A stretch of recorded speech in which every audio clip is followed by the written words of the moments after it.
If your GE dishwasher just flashed the mysterious 888 code and completely freaked you out, don't panic. In today's quick and easy guide, I'm going to show you exactly what that code means, why it appears, and the simple steps to fix it right at home. No expensive technician, unless you actually need one. Let's get started. First, let's clear up the confusion. Error 888 isn't a typical GE diagnostic code.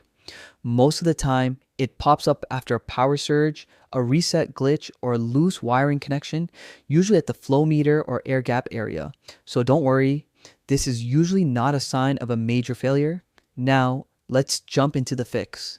Step 1. Safety first. Cut the power completely. Unplug the dishwasher or switch off the circuit breaker. Never work on wiring with live power. It's not worth the risk. Step 2. Access the interior. Open the dishwasher door and remove the 2 screws along the inner edges, one on each side. Then move to the back and remove 2 more screws. Leave the cable hose holder alone. Step 3. Open the control panel. Remove the top metal housing. Then push the control panel forward about an inch and lift it right off.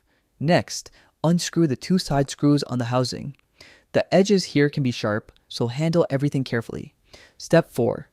Inspect the flow meter and air gap area on the left side. This is where the 888 glitch usually comes from. Check every wiring connection. Look for anything loose, corroded, or dirty.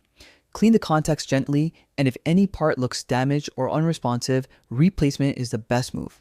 Step 5. Reassemble and test. Put the control panel back together, secure all screws, and restore power. Run a quick test cycle, and in most cases, the 888 code should disappear instantly. But if the code still won't go away, then you might be dealing with a deeper issue like a failing control board or a larger wiring problem. At that point, contacting GE support or a qualified technician is your safest option. And that's it. A quick, simple breakdown of the GE dishwasher 888 error and how to fix it yourself.